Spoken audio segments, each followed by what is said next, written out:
Hi, my name is Rutendo Nyamuda, and welcome back to another extraordinary episode of In My 20s. In My 20s. So while you're here, please feel free to like, share, and subscribe to the In My 20s podcast. My conversation with today's guest is all about mindfulness, meditation, and the power of visualization. So welcoming herself onto the In My 20s podcast and into the In My 20s family, here she is. Hi, my name is Palesa Tembe. I am 28 years old, born and bred in Durban, but I think I've got an international mind with an international flair and, of course, a flair for fashion. I'm obsessed with music, and even though I am the only girl of 4 boys, I believe I'm one of the boys. Now, on every episode of the In My 20s podcast, my guests always come through with these incredible mind moments or gem moments, and this is just one of them. So a lot of people, when they visualize the house, they visualize the chopper, they visualize the clothes, the shoes, the husband, the wedding, but they forget to see themselves in it. Mind moment. The In My 20s podcast is split up into 3 sections. In the first section, we get to hear a little bit more about Palesa's career journey. In the second section, we dive into today's topic, which is all about the power of visualization. And finally, rounding up all 3 sections is a conversation about the all-encompassing 20s journey. So without further delay, let's get straight into it. So I know you as being a presenter on a TV show in South Africa, but there is a lot more to your career history and career journey. Yeah. So tell us a little bit about that and how you got to where you are today. So, being born and bred in Durban, I was very much exposed to theatre. Of course, the Playhouse in Durban is one of the biggest theatre companies in South Africa, and I just feel like I've always known what I wanted to do. I've always known what I wanted to be. I had no question about it. In fact, this is a cute little anecdote that I love telling just to introduce people to who I am. I mean, I must have been 2 years old or 3 years old. Okay, maybe not 2. I could talk. So maybe I was a little older, maybe 3, 4. And I used to live in Pretoria with the family. And we went to a restaurant just for lunch or whatever, super cash. And I was at the table with my parents and my brothers. And apparently, now I don't remember this because obviously I was too young, but this is how the story goes as narrated by my parents. And they're a little spicy, so hey. Apparently, at the table, I used to talk. I spoke and talked and talked. Literally the true chatterbox that I am. And there was a white couple sitting close to our table, close to the vicinity, and they had finished their meal and we're about to leave. But before they left, they came to my table and dropped like a 5 rand coin at me and was just like, thank you for entertaining us that entire meal. And, apparently from then, my parents were like, I guess that was her first job. Yeah. Oh. Booked and busy. Booked and busy from 2. You know what? This reminds me of like those E-True Hollywood stories. Facts. Because they always bring up those pictures and they're like, from age 2.5 or 3. She's always been dancing in front of the camera, and then we'll see you dance. And I'm like, everybody's kid was dancing in front of the camera at 2 and 3. I mean, come on, relax. Right? And that's so funny that you say E-True Hollywood story is because myself and one of my very good friends in Johannesburg, shout out Nina, we used to always say before I got my first acting gig, before I got my first TV presenting gig, we always used to say, hi, this is all part of your E-True Hollywood story. It is. We used to try speak it into existence because that is something I'm super passionate about. I don't even make jokes about certain things because I feel like you say something off your lips, off your tongue into the universe, and who knows? The power of life and death is in the tongue. It's in the tongue. It's so true. Yeah. And growing up, funny enough, my brother Sia, he's like the closest brother to me in age. We grew up as twins with 18 months apart. He used to get so annoyed at me dancing in front of the TV. I used to know the choreography, like the the choreography. I knew the choreography to every single music video. Yeah. J-Lo loved Don't Cost a Thing. I was there. I'm a genie in a bottle. I'm a genie in a bottle. I mean, I'm a slave for you. Ooh, slave for you. Girl, I won't lie. I can take you back. Yeah. That's one. That's Girl, one. Dirty, Christina. I had I can actually all of it literally done. see all of it in my head. I was with that you. kid in front of the TV. My family used to be like, girl, we're not stopping you from dancing, but just not in front of the TV. And I can say that is where I got my early start. Wow. My early training. My early training. 100%. And literally started dancing at the age of 3, obviously, where everyone starts being ballet. Mm-hmm. And then I went to modern dancing, contemporary, jazz. And then I got to hip hop. Wow. The hip hop bug bit me. And through high school, I was like a hip hop dancer. I was a drum. Girl, people don't know. I was a drum majorette. Dance. That's how it all started. Before, really, girl, I'm a dancer. Actually, hey, I'm Palesa, and welcome to Afternoon Express. Nah, you see, y'all got used to twerking, Pali. Y'all messed up and got used to twerking, I want to see the 1 and 2, 3, 4, 5, 6, 7, and 8. And I was the Way Robson project, honey. Hey! I was like, one day is one day. One day is one day. Yeah, so that is my first introduction to the stage. Love it. Was through dancing. Love it. And that's how I became a performer and an entertainer. And that's how I expressed myself at first. And then, obviously, I decided to major in drama and psychology. Drama with an acting elective. And then as soon as I graduated, I was like, right, it's time to make that money, boo. Dude. Time to make that money. Chased the stars and the fame and the light and the that is the city of gold. Fell flat on my face. You know, I love the build up, and then you're like, and then I fell flat on my face. Girl, we have to keep it 100. I feel like that is all in my 20s is about. I have to tell you what the real, not what Instagram shows, not what Facebook or Twitter shows, which are just the highlights of your life. Yeah. So you've thought like this is the career, this is what it's going to be like, because obviously based on the TV, I'm the same history in like media and entertainment, and then when you start, it's like, oh, skirt. Guess it's not that easy, and everyone. And you know, you hear the stories all the time that it took 100 no's for me to get my first yes. But we also all believe that we are the wonder child. No, we're the one. We're the one y'all been waiting for. I'm the difference. Y'all have been waiting for this, you know? No. The world is not that kind. Yes, it is very fortunate for some, and they are the exception to the rule. They're not the rule.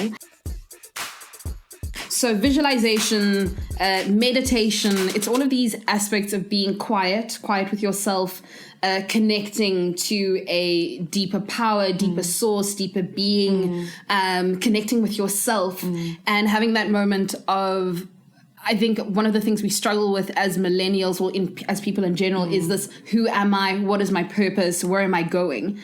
So talk me through your visualization and meditation on why that has been such a pivotal part of your career and who you are.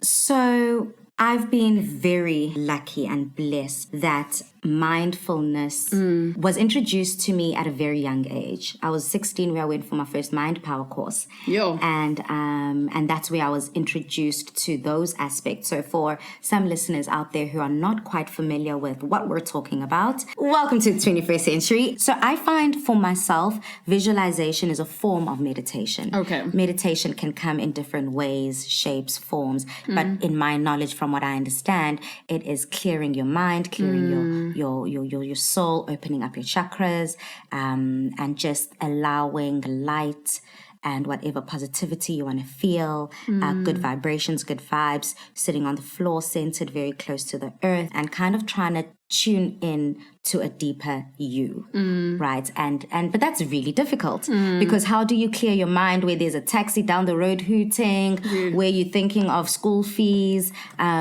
So for me, what helped me meditate is to focus on one specific thing. And that one specific thing had to be where I see myself in the future.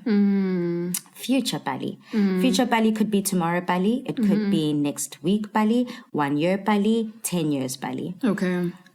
In the different areas of my life, what do I see for myself? And when I see that for myself, I mustn't forget to put myself in the room. So a lot of people, when they visualize the house, they visualize the chopper, they visualize the clothes, the shoes, the husband, the wedding, but they forget to see themselves in it. Mind moment. So you can see this until you're blue in the face and be so frustrated and so concerned as to why this is not becoming tangible and coming into fruition and kind of stuck in a rut and this thing doesn't work. Yeah. But it goes back to I ask you, Rue, please go into your bedroom. Who's in the room? Myself. I love that answer. A lot of people would be like, no one's in the room. Oh, I see what you mean. You're in the room. Oh my gosh. You are the person. See yourself first before you see anyone else. Yeah. A lot of people forget to add themselves. So I then take my visualization a step further, which is what I touched on earlier. When I'm receiving my Oscar, what am I wearing? Where am I sitting? Who's sitting on the left of me? Who's sitting on the right of me? Can I see over the person's head in front of me? What kind of hair do I have? Is it cold in the auditorium? Am I boiling? Can I breathe in the dress? Is it too tight? A lot of people might be like, sheesh, Bali, already you've clocked 10 minutes in your meditation. What I think is so powerful about what you said is you have to see yourself. If there is any mind moment, like that is it, because a lot of people, even it could be an Oscar for some, it could be getting their doctorate, it could be passing your exams, it could be giving birth, it could be overcoming anxiety or panic attacks or whatever people are facing in their 20s, public speaking, everything. I even know from my years of being a flautist, playing the flute, like Lizzo. Hey! I can do that too, I'm not going to lie. But prove it. I will. But the thing that my music teacher always instilled in me was imagine yourself on the stage. Imagine yourself playing flawlessly, no mistakes, absolutely nothing. Imagine people standing up, giving you a standing ovation. What do they say after?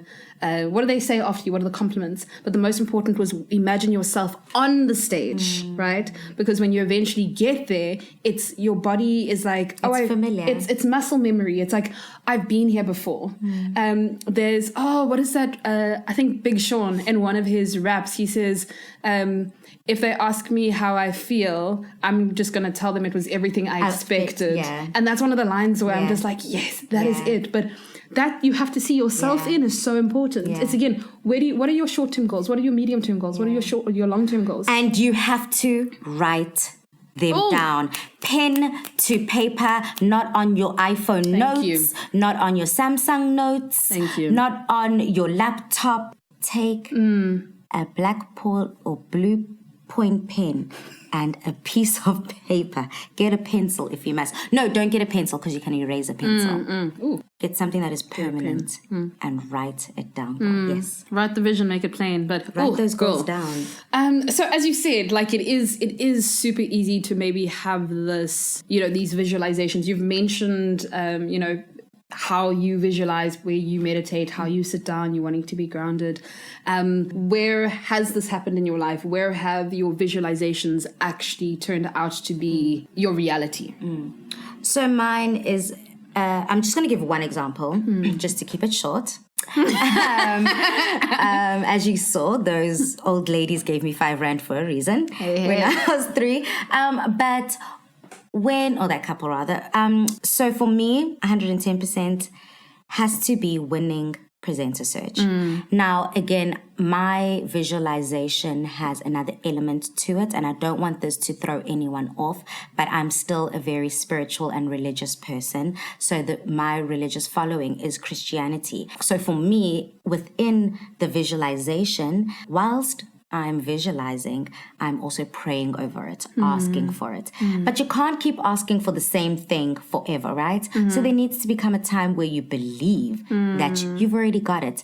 in the spiritual realm before it's even tangible and physical to in the earthly realm. So I then take it a step further and was thankful or become thankful. And now my example, with now the 3-point plan in place, you visualize, you ask, you visualize, and you thank. Ooh, love it. Writing it down. Write that down, girl. So I said, Lord, here's a competition that I've entered, presenter search. I really believe and know that you've instilled all the talent, all the brains, with every capacity that I need to execute this role you have already placed within me. I also believe that if you can dream it, you can do it. If the mind can conceive it, you have every single principle, every single trait within you already from birth. It's just your job to sharpen those tools. But because I've already got it all in me, Lord, for the fact that I can even think that I could possibly win, it means that I can already win. So I'm asking of it from you. Please, may I want to present a search, Lord. I really want to win. Was this when you had just entered? I hadn't even entered. I hadn't even entered. Okay. I hadn't even entered. And also that's why I believe a dream delayed is not a dream denied. This was my second audition, my second entry to Presenter Search, my second season that I tried out. Sure. So I said, Lord, this is what I want. This is mine. Please, may I have it? And then I visualized myself winning. I visualized myself winning. I visualized who'd be with me winning. I visualized everything. I visualized everything. Even the journey of the competition. Yeah. That's also why you need to be rational and can't always live in the air. So I researched every other presenter search, every other challenge that happened within the presenter search. The structure, the format of the show. To try forecast the way my season, which was season 4, would go. Before I was even asked to be before I was even announced as top 10, I said, okay, for my top 10 reveal, what am I doing? Are they coming to my house? Am I taking them to the beach because I'm from Durban? Am I taking them on a girls' night out with the girls? What am I doing? Or am I taking them to a charity that I work closely with to show them the philanthropic side of me? And then, okay, so I said, perfect, I'll show them the philanthropic side of me playing with the kids, and I'll also show them me drinks with the girls. Oh, which restaurants would I do it at? Oh, I'd do it at this place and this place in Durban. Yeah. I have not even entered. You haven't even entered. Presenter search. Okay, do I have my parents involved in this grand reveal? No, I don't have my parents. No, let's keep them. Let's keep what's private. I'll just show my friends and this. Girl, first thing, I'm top 10. Sure. Things happened exactly the way I had planned previously. Sure. Exactly in the way I had seen it. Now I'm already in the competition. Now I have to win. Now, by the time I was already in top 10, I was already thanking the Lord. Thank you that I'm in top 10. Thank you so much, Lord. Thank you. When I made it in top 10, I changed the alarm on my phone. Yeah. That wakes me up every morning. You know, you can change the name of your alarms. Yes. Mine was Wake Up SABC3 TV Presenter. Hey! Wake Up SABC3 TV Presenter. So subconsciously... And you can't snooze that one, hey? That one you have to accept. There. But you can't, because mentally it's like what are you doing? No. You're stopping it. Say yes. Oh my gosh. Yes. Stop it. I just had an aha moment. Hit me. So now because I'm an SABC3 TV presenter, I've now changed my alarm. What is it? I can't say it now. Oh, you can't. Okay. I don't want to jinx it, right? But I'm with you. But I've been snoozing and stopping it. Mind moments. This is why the podcast exists. You cannot snooze the dreams that you can't be sleeping on yourself, eh? And I'm wondering why I'm stagnant. Nah. But this is the interesting thing, especially about winter. So your dreams. I was having a conversation about seasons with a friend yesterday, right? Okay. Yes. We were talking about seasons, and I said to her, look, because I've just, I had inflamed tonsils. I told you I had the flu. I had everything was happening in the dead of winter. And I said to her, but what we need to, and she's also been going through stuff. And I said, what we need to remember is life is a season and our lives work in seasons, right? So if we are going through this winter now where it feels like everything is, snoozing. Everything is snoozing, everything is dying, the trees are withered, the trees of our lives, right? you must remember that the breaking down, right, is preparing you for rebirth. But even before that, rebuilding of your foundations before you even start building, right? So sometimes in life, things happen in those winter seasons where we've been broken down, where we've been pushed to the edge, where we've entered presenter search for the first time or entered competitions and we've been rejected time and time again. That's just your winter. Yeah. But after the winter comes spring. Yeah. And spring is where one by one the colors start coming back. And suddenly you're getting your breakthroughs after breakthroughs. People are calling you from nowhere. Yeah. People are actually calling you to say, hey, I think this would be a good thing for you. Friends of yours, connections, networks. And that's exactly what happened. I didn't even know present search was happening. It was my family who were like, dude, you have to audition for this. Yours. It's yours. This is yours. It belongs to no one else. Dude. And then after that is summer. And summer is what some people, but this is the thing is I think people live too long in summer. And this is where those like anxious thoughts and things start arising where you're just like, but I'm not in summer, I'm not in summer, I'm not in summer. To really appreciate that summer, you have to go through the autumn and the winter and the spring in whatever aspect of your life you're in. Absolutely. So it could be in love, it could be in work, it could be with family, but you have to go through the seasons. Yourself. Could be with yourself. It's with your...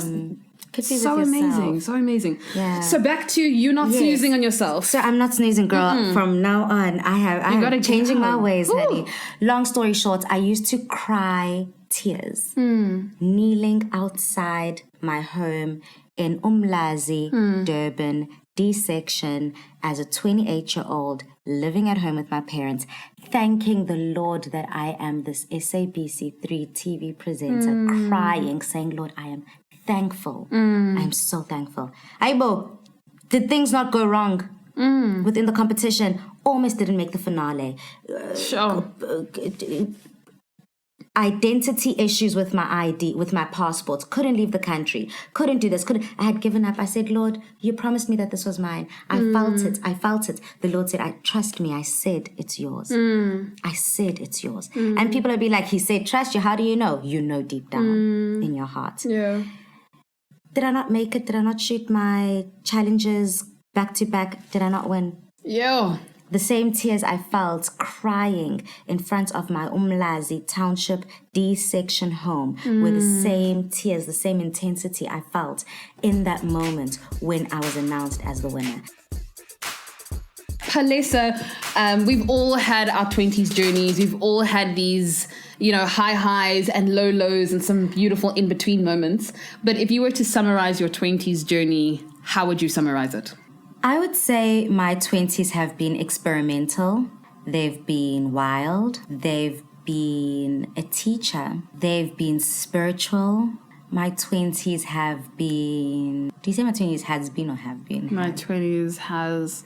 Have been. Where? Where to? Therefore, what? I really don't believe in the whole thing, especially in the African culture of bazothina bantu, what will the people say? I really don't believe in it. I haven't ever believed in it. I think I was badly influenced by family, by friends, where in moments I've thought, what will people think? And I really say I was negatively influenced by them, because I should never have to worry about what people think. As long as you are in alignment with your purpose, your moral code, your moral ethics, and you are completely in tune. Have to ask, so you are still in your 20s, but have you experienced or gone through the quarter-life crisis? If you have, when was it? Define the quarter-life crisis. So quarter-life crisis, yes, definition time. So it's basically like that time in your life. It doesn't have to hit at 25. So for some people, it's plus minus 25. Mine came at 22, 23, and then popped up once every year, even now. But it's kind of like that moment in your life where you start questioning things like who am I? What am I doing? Am I doing enough? Why did I even study what I studied? It feels like you're in crisis mode. But also you're too young to be having a midlife crisis, so it is that younger version of a midlife crisis. Yeah, it's midlife crisis light. Diets midlife crisis. Absolutely. Hallelujah. I have gone through it. I still go through it. And then I need to remind myself, even when I don't believe it, that I'm a boss. It's oh yes, girl, 100%. Well, give us an example, whether or not it's something that happened specifically career-wise. So my quarter-life crisis manifested itself in a term that I've heard and I just felt like it resonated with me, which was imposter syndrome. I got my foot in the door, I got in the room, I'm now sitting at the table, and I'm like, what on earth am I doing in this table?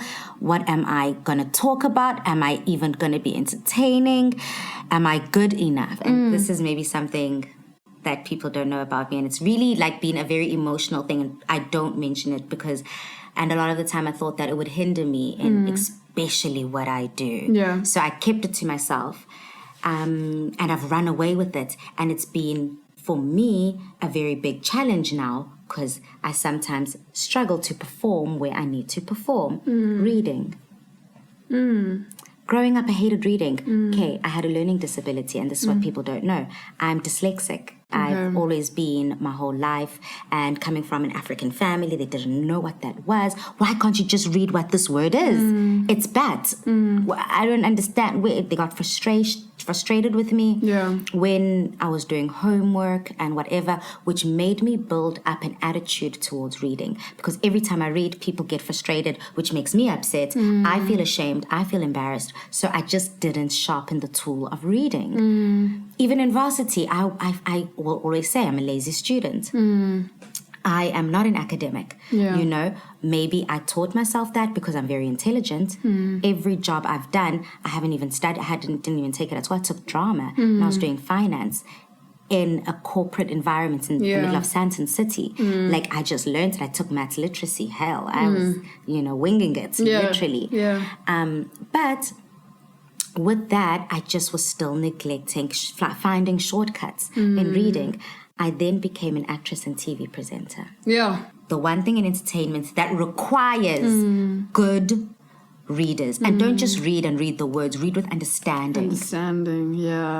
I've struggled to sharpen that tool throughout my life. And now I'm finding myself in a point where I'm like, where's that book? Let me read. Let me just do it. Let me do it. This is where you are. Because there is a girl who just graduated, who is fluent in reading, who is coming for my spot, who has sharpened her tools. And how have you overcome that? How did you overcome that rather? Knowing that this was something that felt like, as you said, you were in the room. I'm here. I've made Imposter it. I've dreamt. I've prayed. I've thanked. I've asked. I've done all of the things. And now I'm here. And now I feel like, should I really be here? Yeah. And for me, how I try to overcome the imposter syndrome, again, I'm still dealing with it to a certain degree, not as severely as I did. But, and essentially getting over the quarter-life crisis is going back to what we've been speaking about. Visualizing, meditating, words of affirmation, affirming myself, mantras every single day. On days that I don't want to wake up and I don't want to get up and do the things that I need to do, I need to say, I am magical, I am special, I am intelligent, I am the world's greatest, I am, I bring, I attract. Money loves me. I attract. Money loves me. Let's get money loves me. Down to writing down how much you are going to earn monthly after deductions. And that being your reality. Now, I'm not saying that be your reality and go spend money you don't have, but be specific, be purposeful. And that just kind of cements, because the more I fake it, the more I make it. Now, I'm not saying fake on your CV that you've got such a qualification, but I need to remind myself, act as if when I walk into a room, that presence, physically remind myself, keep your chin up, put your shoulders back, chest out, be confident, look someone in the eye, have a stern handshake, because it is all of those small actions that will develop itself into now, hey, I'm no longer pretending to be this confident person. Hey, I'm actually this confident person. Maybe the 50th time I've entered the room. Yeah. So, Palesa, you are in a beautiful place in your career right now where it seems like as we've spoken about, the things you visualized have come into being. It's what you're living out right now. And you seem like such a positive, incredible person to be around. I mean, we've had a fantastic conversation already today, and I've learned so much.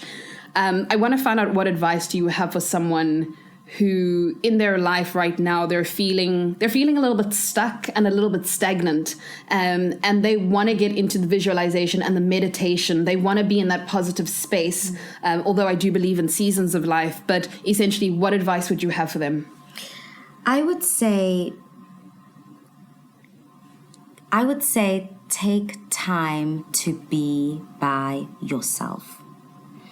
When they say silence the noise and be by yourself, physically, literally silence the noise and be by yourself. I believe that the 20s is your only time to just be you. The 20s are all I have to be Palesa. Think about it. In your teens, you're someone's child. In fact, from birth till you leave the house, you're someone's child. You're playing the role of a child. You're a student. Then you go into your 20s, where I would love to say and advise, be you.